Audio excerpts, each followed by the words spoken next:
Hi all, welcome back to my YouTube channel. ಆಲೂಗಡ್ಡೆ ಅಂದರೆ ಎಷ್ಟು ಜನಕ್ಕೆ ಇಷ್ಟ? ಆಲೂಗಡ್ಡೆ ಅಂತ ಅಂದರೆ ನನಗೆ ತುಂಬ ಇಷ್ಟ. ಯಾರಿಗೆಲ್ಲ ಇಷ್ಟ ಇಲ್ವೋ ಈ ಥರ ಆಲೂಗಡ್ಡೆ ತವಾ ಫ್ರೈ ಮಾಡ್ಕೊಂಡು ತಿಂದರೆ ಪದೇ ಪದೇ ತಿನ್ನಬೇಕು ಅನಿಸುತ್ತೆ. ಆಲೂಗಡ್ಡೆಯನ್ನು ಖಂಡಿತ ಇಷ್ಟಪಡ್ತೀರಾ. ಮನೆಯಲ್ಲೇ ಆಲೂ ತವಾ ಫ್ರೈನ ಹೇಗೆ ಮಾಡೋದು ಅಂತ ನಾನು ನಿಮಗೆ ಈ ವಿಡಿಯೋದಲ್ಲಿ ತಿಳಿಸ್ಕೊಡ್ತೀನಿ. ಮೊದಲಿಗೆ 2 ದಪ್ಪನೆಯದಾದ ಸೈಜ್ನ ಆಲೂಗಡ್ಡೆಯನ್ನು ತೆಗೆದುಕೊಂಡು ಸಿಪ್ಪೆಯನ್ನು ತೆಗೆದಾಕಬೇಕು. ಹಾಗೆ ಇದ್ದರೆ ಚೆನ್ನಾಗಿರೋದಿಲ್ಲ. ಈ ತವಾ ಫ್ರೈಯನ್ನು ನೀವು ಹಾಗೇ ತಿನ್ಬೋದು ಅಥವಾ ಸೈಡ್ಸ್ ಥರ ನೀವು ತಿನ್ಬೋದು. ರೈಸ್ ಸಾಂಬಾರ್ಗೆ ಅಥವಾ ಚಪಾತಿ, ರೊಟ್ಟಿ ಯಾವುದಾದ್ರೂ ಪರೋಟ ಅದಕ್ಕೆ ಸೈಡ್ಸ್ ಥರ ಯೂಸ್ ಮಾಡ್ಕೊಂಡು ತಿಂದ್ರೂ ತುಂಬ ಚೆನ್ನಾಗಿರುತ್ತೆ. ಹಾಗೆ ತಿಂದ್ರೂ ಚೆನ್ನಾಗಿರುತ್ತೆ. ನೋಡಿ, ಈ ಥರ ಆಲೂಗಡ್ಡೆಯನ್ನು ಸ್ಲೈಸ್ ಥರ ಮಾಡ್ಕೋಬೇಕು. ಸ್ವಲ್ಪ ದಪ್ಪನೆಯ ಪೀಸಾಗಿ ಕಟ್ ಮಾಡ್ಕೊಳ್ಳಿ ಮತ್ತು ಉದ್ದನೆಯ ಅದಾಗಿ ನೀವು ಕಟ್ ಮಾಡಿಕೊಂಡ್ರೆ ತವಾ ಫ್ರೈ ನೋಡಲಿಕ್ಕೆ ತುಂಬ ಚೆನ್ನಾಗಿರುತ್ತೆ. 2 ಆಲೂಗಡ್ಡೆಯನ್ನು ಇದೇ ಥರ ಕಟ್ ಮಾಡ್ಕೋಬೇಕು. ತುಂಬ ತೆಳುವಾಗಿಬಿಟ್ರೆ ಚೆನ್ನಾಗಿರಲ್ಲ, ಅದು ತವಾ ಫ್ರೈ ಅಂತಲೇ ಅನಿಸಲ್ಲ. ಸ್ವಲ್ಪ ತಿಕ್ಕಾಗಿದ್ದರೆ ಮಾತ್ರ ಅದು ತವಾ ಫ್ರೈ ಥರ ಫೀಲ್ ಆಗುತ್ತೆ. ಪೀಸ್ ಮಾಡ್ಕೊಂಡಿದ್ದಂತಹ ಅಷ್ಟು ಆಲೂಗಡ್ಡೆಯನ್ನು ಒಂದು ಬೌಲ್ಗೆ ಹಾಕ್ಕೋಬೇಕು.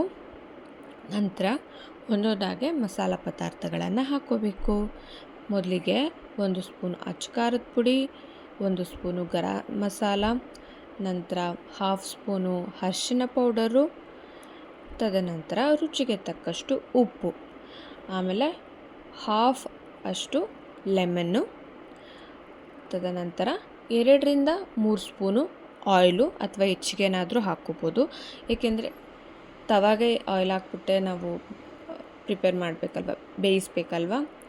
ಆದ್ದರಿಂದ ತುಂಬ ಏನು ಆಯಿಲ್ ಹಾಕೊಳ್ಳೋ ಅವಶ್ಯಕತೆ ಇಲ್ಲ. ಸ್ವಲ್ಪ ಲೈಟಾಗಿ 2 to 3 ಸ್ಪೂನು ಆಯಿಲ್ ಹಾಕ್ಕೊಂಡ್ರೆ ಮಸಾಲ ಪದಾರ್ಥಗಳು ಆಲೂಗಡ್ಡೆ ಪೂರ ಹರಡೋದಕ್ಕೆ ಚೆನ್ನಾಗಿರುತ್ತೆ, ಹೆಲ್ಪ್ ಆಗುತ್ತೆ. ನೀಟಾಗಿ ಮಿಕ್ಸ್ ಮಾಡ್ಕೋಬೇಕು ಮಸಾಲಾನ. ಯಾಕೆಂದರೆ ಒಂದೊಂದು ಕಡೆನೇ ಕೂತ್ಬಿಟ್ಟಿರುತ್ತೆ ಮಸಾಲ. ಆ ಥರ ಆದರೆ ಚೆನ್ನಾಗಿರೋದಿಲ್ಲ, ತುಂಬ ಖಾರ ಆಗಿಬಿಡುತ್ತೆ ಒಂದು ಕಡೆನೇ ಕೂತಿದ್ರೆ. ಬಟ್ ಎಲ್ಲ ಕಡೆನೂ ಹದವಾಗಿ ಈ ಥರ ಮಿಕ್ಸ್ ಮಾಡಿಕೊಂಡ್ರೆ ನಿಮಗೆ ಸ್ಪೈಸಿ, ಹುಳಿ ಎಲ್ಲ ಮತ್ತು ಸಾಲ್ಟು ಎಲ್ಲ ನೀಟಾಗಿ ಹರಡುತ್ತೆ. ನಂತರ ಒಂದು ಪ್ಯಾನ್ಗೆ 3ರಿಂದ 4 ಸ್ಪೂನು ಆಯಿಲ್ ಹಾಕ್ಕೋಬೇಕು. ಅದಾದ ನಂತರ ಒಂದೊಂದಾಗೆ ಪೀಸ್ ಮಾಡಿಕೊಂಡು ಮಸಾಲ ಮಿಕ್ಸ್ ಮಾಡ್ಕೊಂಡಿರುವಂತಹ ಆಲೂ ಪೀಸ್ನ ಈ ಥರ ಹಾಕ್ಕೋಬೇಕು. ಒಂದೊಂದಾಗೆ 6 ಪೀಸ್ ಹಾಕ್ಕೊಂಡಿದ್ದೀನಿ. ಅದು ದೊಡ್ಡ ಪೀಸು. ನಿಮ್ಮ ಸ್ಮಾಲ್ ಆಲೂಗಡ್ಡೆ ಆದರೆ ನೀವು 12 ಪೀಸೇ ಹಾಕ್ಕೊಬಿಡ್ಬೋದು. ನೋಡಿ, ಮೀಡಿಯಮ್ ಫ್ಲೇಮಲ್ಲಿ ಚೆನ್ನಾಗಿ ಬೇಯಿಸ್ಕೋಬೇಕು. ಟರ್ನ್ ಮಾಡಿ ನೋಡ್ತಾ ಇರಿ ಬೆಂದಿದೆಯಾ ಇಲ್ವಾ ಅಂತ. ಯಾಕೆ ಅಂತಂದರೆ ತುಂಬ ಬೆಂದ್ಬಿಟ್ರೆ, ಕಪ್ಪಗಾಗ್ಬಿಟ್ರೆ ಟೇಸ್ಟ್ ಅಷ್ಟು ಚೆನ್ನಾಗಿರೋದಿಲ್ಲ.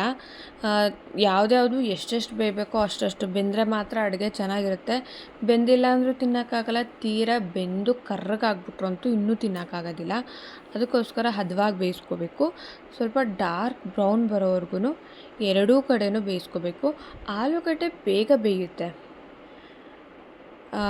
ಆದ್ದರಿಂದ ನೀವು ನೋಡಿಕೊಂಡು ಆದಷ್ಟು ಬೇಗ ತೆಗೆದಾಕ್ಬಿಡ್ಬೇಕು. ಒಂದು 5ರಿಂದ 10 ನಿಮಿಷ ಬೇಯಿಸ್ಕೊಂಡ್ರೆ ನಿಮಗೆ ನೀಟಾಗಿ ಹದವಾಗಿ ಬೇಯುತ್ತೆ. ನೋಡಿ, ಇಷ್ಟು ನೀಟಾಗಿ ಬೆಂದಿದೆ. ಆಲ್ಮೋಸ್ಟ್ ಆಗೋ ಸ್ಟೇಜಲ್ಲಿ ಬಂದಿದೆ ಆಲೂ ತವಾ ಫ್ರೈ ಫೈನಲ್ ಸ್ಟೇಜಿಗೆ ಬಂದಿದೆ. ಕಾಣಿಸ್ತಾ ಇದೆ ನೋಡಿ, ಇಷ್ಟು ಬೆಂದರೆ ಸಾಕು. ತಿನ್ನೋದಕ್ಕೂ ಚೆನ್ನಾಗಿರುತ್ತೆ, ನೋಡೋದಕ್ಕೂ ಸೂಪರಾಗಿರುತ್ತೆ. ಸೆಕೆಂಡ್ ಟೈಮ್ ಹಾಕ್ಕೊಳ್ತಾ ಇದ್ದೀನಿ. ಉಳಿದಂತಹ ಆಲೂಗಡ್ಡೆ ಪೀಸ್ನ ಮಸಾಲೆ ಮಿಕ್ಸ್ ಮಾಡ್ಕೊಂಡಿರೋದನ್ನು ತವಾದ ಮೇಲೆ ಹಾಕ್ಕೊಳ್ತಾ ಇದ್ದೀನಿ. ಇನ್ನೂ 1ರಿಂದ 2 ಸ್ಪೂನ್ ಆಯಿಲ್ನ ಹಾಕ್ಕೊಂಡೆ. ಅದಾದಮೇಲೆ ಅಷ್ಟು ಉಳಿದಂತಹ ಪೀಸಸ್ನ ಹಾಕ್ಕೊಂಡು ಬೇಯೋದಕ್ಕೆ ಬಿಟ್ಟೆ. ನೋಡಿ, ಸುಮಾರಾಗಿ ಬೆಂದಿದೆ, ಇನ್ನೂ ಸ್ವಲ್ಪ ಬೇಯಬೇಕು. ನೋಡಿ, ಇವಾಗ ಚೆನ್ನಾಗಿ ಬೆಂದಿದೆ. 2 ಅಟೆಂಪ್ಟ್ ಆಯಿತು.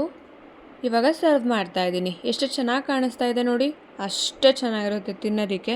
ನೀವು ಸಹ ಮನೇಲಿ ಟ್ರೈ ಮಾಡಿ ಹೇಗಿತ್ತು ಅಂತ ನನಗೆ ದಯವಿಟ್ಟು ಕಮೆಂಟ್ ಸೆಕ್ಷನಲ್ಲಿ ಕಮೆಂಟ್ ಮಾಡಿ. ಸೂಪರಾಗಿರುತ್ತೆ. ಸ್ಪೈಸಿ ಐಟಮ್ನ ಯಾರು ಇಷ್ಟಪಡ್ತೀರಾ, ಖಾರವಾಗಿರಬೇಕು ತಿನ್ನೋದಕ್ಕೆ ಅಂತ ಅಂದರೆ ಇದನ್ನು ಟ್ರೈ ಮಾಡಲೇಬೇಕು ನೀವು, ಅಷ್ಟು ಚೆನ್ನಾಗಿರುತ್ತೆ. ಅದರಲ್ಲೂ ಸೈಡ್ಸಾಗಿ ಯೂಸ್ ಮಾಡಿದ್ರೆ ನೀವು ಈ ಥರ ತವಾ ಫ್ರೈನ ಸಖತ್ತಾಗಿರುತ್ತೆ. ರೈಸ್ ಸಾಂಬಾರಿಗೆ ಸ್ಪೆಷಲಿ ನೀವು ಈ ಥರ ಫ್ರೈನ ತಿಂದ್ಕೊಂಡು ನೀವು ರೈಸ್ ಸಾಂಬಾರು ತಿಂತಿದ್ರೆ ಮಸ್ತ್ ಕಾಂಬಿನೇಷನು. ನನ್ನ ಚಾನಲನ್ನು ಇನ್ನೂ ಯಾರೂ ಸಬ್ಸ್ಕ್ರೈಬ್ ಮಾಡಿಲ್ಲ, ದಯವಿಟ್ಟು ಸಬ್ಸ್ಕ್ರೈಬ್ ಮಾಡಿ, ಲೈಕ್ ಮಾಡಿ, ಶೇರ್ ಮಾಡಿ. ನನ್ನ ಎಲ್ಲ ವಿಡಿಯೋವನ್ನು ಸಂಪೂರ್ಣವಾಗಿ ನೋಡಿ ನಮ್ಮಂಥ ಹೊಸ ಪ್ರತಿಭೆಗಳಿಗೆ ಸಪೋರ್ಟ್ ಮಾಡಿ. ಹರಸಿ ಹಾರೈಸಿ. ಶುಭ ದಿನ. ಎಲ್ರಿಗೂ ಒಳ್ಳೆಯದಾಗಲಿ.